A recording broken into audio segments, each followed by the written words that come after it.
हरियाणा में आज लोकसभा का चुनाव पूरी तरह से शांतिपूर्ण रहा। 10 की 10 सीटों पर कोई बड़ी वारदात नहीं हुई, लेकिन हरियाणा में इस बार वोटिंग 2019 के मुकाबले लगभग 10% कम हुई है। चुनाव आयोग ने 8 बजे के हिसाब से जो आंकड़े जारी किए हैं उसके अनुसार सोनीपत लोकसभा सीट पर 69.10% वोट पड़े हैं, अंबाला लोकसभा सीट पर 67% वोट पड़े हैं, भिवानी महेंद्रगढ़ सीट पर 65.30% वोट पड़े हैं, फरीदाबाद लोकसभा सीट पर 60% वोट पड़े हैं, गुरुग्राम सीट पर 60.70% वोट पड़े हैं, हिसार लोकसभा सीट पर 64.70 वोट पड़े हैं, करनाल लोकसभा सीट पर 63.20% वोट पड़े हैं, रोहतक लोकसभा सीट पर 64.60% मतदान हुआ है, कुरुक्षेत्र लोकसभा सीट पर 66.30% वोट पड़े हैं, सिरसा लोकसभा सीट पर 69% पोलिंग हुई है। यह पोलिंग 2019 के मुकाबले लगभग 10% कम है। हम आपको बता दें 2019 में 74% 3% वोट पड़े थे और अब की बार 65% वोट पड़े हैं। ये कम पोलिंग होना साफ तौर पर बीजेपी के लिए फायदेमंद बताया जा रहा है, क्योंकि हमेशा जब वोटिंग बढ़ती है तो सत्ता के खिलाफ वोटिंग बढ़ती है और जो वोटिंग कम होती है तो हमेशा उसका सत्ता को फायदा मिला है। हम आपको ये भी बता दें कि अंबाला लोकसभा सीट पर 2019 के मुकाबले 3% वोट कम पड़े हैं, कुरुक्षेत्र लोकसभा सीट पर पिछली बार के मुकाबले 6% वोट कम पड़े हैं, करनाल सीट पर पिछली बार के मुकाबले 6% वोट कम पड़े हैं, सोनीपत सीट पर पिछली बार के मुकाबले 8% वोट कम पड़े हैं, रोहतक सीट पर पिछली बार के मुकाबले 5% वोट कम पड़े हैं, हिसार सीट पर पिछली बार के मुकाबले 9% वोट कम पड़े हैं, गुरुग्राम सीट पर पिछली बार के मुकाबले 6% वोट कम पड़े हैं, सिरसा सीट पर पिछली बार के मुकाबले 4% वोट कम पड़े हैं, भिवानी सीट पर पिछली बार के मुकाबले 5% वोट कम पड़े हैं और फरीदाबाद सीट पर भी पिछली बार के मुकाबले 5% वोट कम पड़े हैं।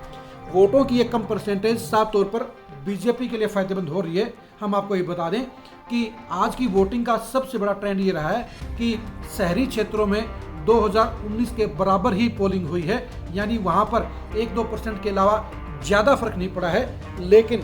जो रूरल बैकग्राउंड के विधानसभा हल्के हैं वहाँ पर 8 से 10% तक कम पोलिंग हुई है। इसी तरह मेवात के चारों मुस्लिम बहुल सीटों के ऊपर भी लगभग 8 से 10% पोलिंग कम हुई है और ये पोलिंग साफ तौर पर इशारा कर रही है कि इस पोलिंग का फायदा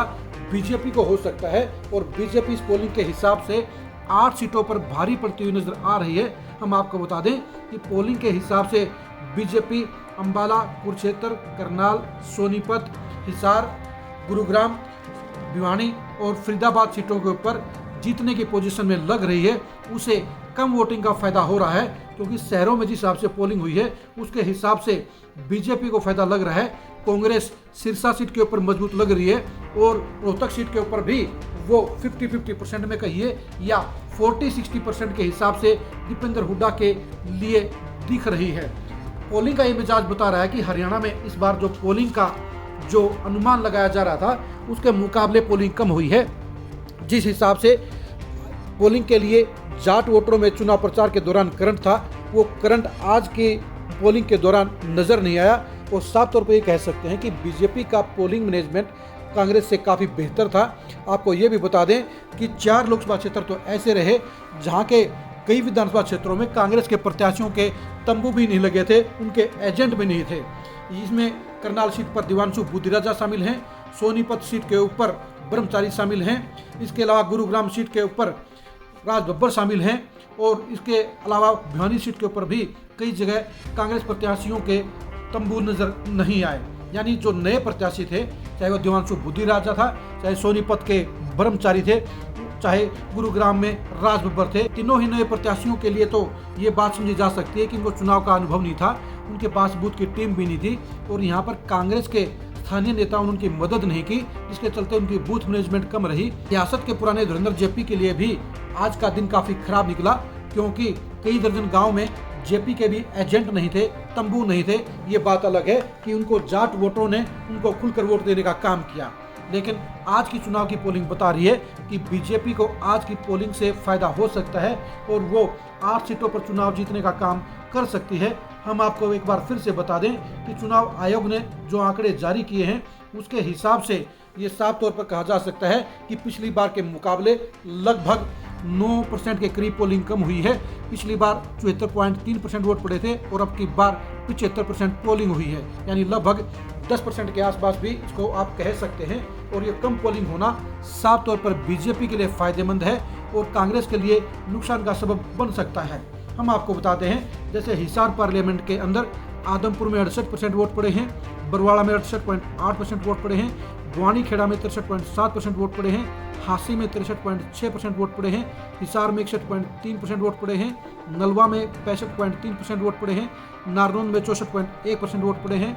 उचाना कला में 63% वोटिंग हुई है और उकलाना में 64.1 मतदान हुआ है। यह मतदान का रुझान बता रहा है कि जयप्रकाश के जीत के 3 हलके मुख्य तौर पर थे, नारनौंद, उचाना कला और उकलाना, लेकिन तीनों में ही 63% 64% ही पोलिंग हुई है, जबकि इसके मुकाबले बरवाड़ा, आदमपुर और हिसार में जहां बीजेपी प्रत्याशी रणजीत सिंह को बड़ी बढ़त मिलने वाली है, वहां पर पोलिंग बढ़िया हुई है, जिसके चलते हिसार सीट के ऊपर रणजीत सिंह का जीत का दावा बढ़ गया है। सोनीपत सीट के ऊपर भी ब्रह्मचारी के लिए जींद जिला खाली नजर आ रहा है। वहां पर जुलाना में ही आज की पोलिंग के दौरान बीजेपी और कांग्रेस में कांटे की टक्कर नजर आई। जींद शहर और सफेदों में बीजेपी का पड़ा भारी नजर आया और इसके अलावा सोनीपत जिले में भी, खरखोदा, बड़ौदा में भी कम पोलिंग होना साफ तौर पर बता गया कि वहां पर वो लीड नहीं मिलेगी जो ब्रह्मचारी उम्मीद कर रहे थे। वहीं पर बीजेपी के दबदबे वाले क्षेत्रों में यानी गोहाना में, सफेदों में और जींद में पिछली बार की तरह ही पोलिंग हुई है, जिससे बीजेपी को फायदा हो रहा है और वहां पर भी मोहनलाल बड़ौली बीजेपी के हावी पड़ते हुए नजर आ रहे हैं। कांग्रेस के लिए चुनाव जिस हिसाब से चला था उसके हिसाब से आज पोलिंग के आते आते वो डाउन हो गया है। आपको ये बता दें, पोलिंग का जो रुझान बता रहा है, पोलिंग का रुझान बता रहा है कि अंबाला सीट के ऊपर बीजेपी के प्रत्याशी बंतो कटारिया कांग्रेस के प्रत्याशी वरुण मुलाना के ऊपर भारी पड़ती नजर आ रही हैं। इसका कारण ये भी है कि मुलाना सीट के ऊपर खुद यानी वरुण मुलाना के इलाके में विधानसभा क्षेत्र में पोलिंग महज 65% हुई है, जबकि वहाँ उम्मीद की जा रही थी वहाँ 65 से की बजाय 75 से 80% पोलिंग हो सकती है। इसी तरह कालका में भी पोलिंग कम हुई है, जहाँ से कांग्रेस को लीड मिलने की गुंजाइश थी, लेकिन अब वहाँ पर भी बीजेपी को लीड मिलने की गुंजाइश है। यमुनानगर में हैवी पोलिंग हुई है, जिसका फायदा बीजेपी को मिलता नजर आ रहा है और इस तरह अंबाला कैंट और अंबाला सिटी के ऊपर भी बीजेपी के पक्ष में पोलिंग के नज़ारे देखे गए। यही वजह है कि अंबाला सीट के ऊपर बंतो कटारिया का पलड़ा भारी नजर आ रहा है। कुरुक्षेत्र सीट के ऊपर भी कलायत में जिस बड़ी पोलिंग की उम्मीद गुप्ता के समर्थक कर रहे थे, जो हैवी पोलिंग की उम्मीद गुलाचिका में कर रहे थे, वो हैवी पोलिंग नहीं हुई है। बेशक शाहबाद में हैवी पोलिंग हुई है, लेकिन इसके अलावा रादौर और लाडवा में जो हैवी पोलिंग हुई है उसमें गुप्ता को बड़ी लीड नहीं मिल रही है और इसके चलते गुप्ता के मुकाबले बीजेपी के नवीन जिंदल के लिए चुनाव जीतने के आसार ज़्यादा बन गए हैं। करनाल सीट के ऊपर भी जो पोलिंग का जो ट्रेंड रहा वो बीजेपी के पक्ष में रहा। खासतौर पर करनाल में जो लगभग 59% पोलिंग हुई है, वो पोलिंग जहां एक तरफ वर्तमान सीएम नायब सैनी की जीत का रास्ता साफ कर रही है, वहीं मनोहर लाल खट्टर को भी करनाल विधानसभा से बड़ी लीड का रास्ता तैयार कर रही है। करनाल में ना तो पोलिंग ज़्यादा हुई समालखा में, ना ज़्यादा पोलिंग हुई नीलोखेड़ी में और ना ही ज़्यादा पोलिंग हुई असंध में। इन तीनों सीटों के ऊपर कांग्रेस के प्रत्याशी दिवांशु बुद्धिराजा को बड़ी लीड मिलने के आसार थे, लेकिन कम पोलिंग के होने के बाद अब वहां पर वो चांस कम हो गए हैं। करनाल के अलावा पानीपत में भी बढ़ी हुई पोलिंग ने मनोहर लाल खट्टर के लिए रास्ता साफ किया है। इंद्री में बढ़ी हुई पोलिंग भी मनोहर लाल खट्टर को बड़ी लीड दे रही है। घरोंडा में बढ़ी हुई लीड भी मनोहर लाल खट्टर के पक्ष में जा रही है, यानी मनोहर लाल खट्टर का पलड़ा करनाल सीट पर भारी है। सोनीपत पर हम आपको बता चुके हैं, हिसार सीट का बता चुके हैं। सिरसा सीट के ऊपर हैवी पोलिंग हुई है। सबसे ज़्यादा हैवी पोलिंग 69% सिरसा सीट पर हुई है। सिरसा सीट के ऊपर कुमारी शैलजा की चुनाव मैनेजमेंट काफ़ी बेहतर रही और यही वजह है कि वहां पर कुमारी शैलजा की जीत का पलड़ा भारी हो सकता है। भिवानी महेंद्रगढ़ सीट के ऊपर पोलिंग से पहले डांसिंग का दबदबा नजर आ रहा था, लेकिन अब वहां पर दिख रहा है कि अहिरवाल की 4 सीटों में से नारनौल और अटेली के ऊपर बीजेपी के धर्मवीर सिंह का पलड़ा भारी है और भिवानी और दादरी जिले की 5 सीटों में से भी 3 सीटों पर बीजेपी के प्रत्याशी धर्मवीर सिंह को लीड मिल रही है, जिसके चलते धर्मवीर सिंह के लिए रास्ता आसान नजर आ रहा है। गुरुग्राम सीट के ऊपर भी राव इंद्रजीत के लिए मुस्लिम बहुल सीटों के ऊपर कम पोलिंग होना फायदेमंद नजर आ रहा है और वहां पर गुरुग्राम के अलावा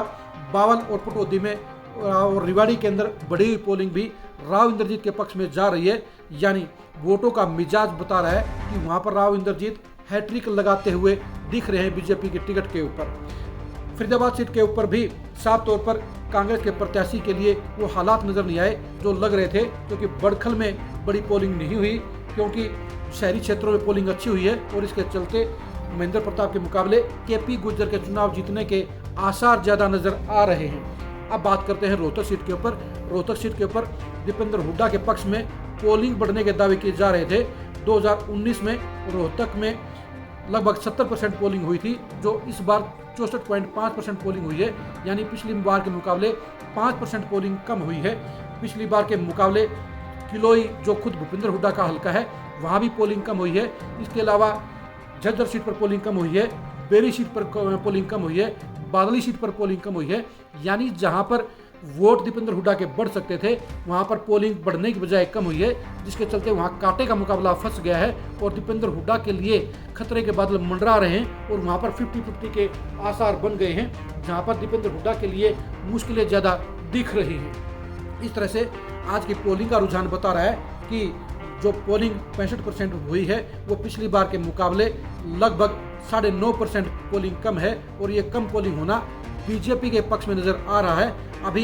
इलेक्शन कमीशन इन आंकड़ों को अपडेट कर रहा है। कल दोपहर तक फाइनल आंकड़े आ जाएंगे। उसके बाद एक बार फिर से हम आपको बताएंगे कि वास्तव में कौन सी सीट पर कौन सा प्रत्याशी विधानसभा क्षेत्र के हिसाब से लीड ले रहा है, भारी पड़ रहा है, और कौन सी सीट बीजेपी के खाते में साफ जा रही है, कौन सी सीट पर कांटे की टक्कर है और कौन सी सीट पर कांग्रेस का पलड़ा भारी है। लोकसभा चुनाव के बारीकी विश्लेषण के लिए, जमीनी हकीकत के लिए और वोटों के और जीत के समीकरणों को समझने के लिए आप खरी खरी न्यूज़ के साथ बने रहिए। आप हमारे फेसबुक पेज को फॉलो कीजिए, आप हमारे यूट्यूब चैनल को सब्सक्राइब कीजिए। नमस्कार।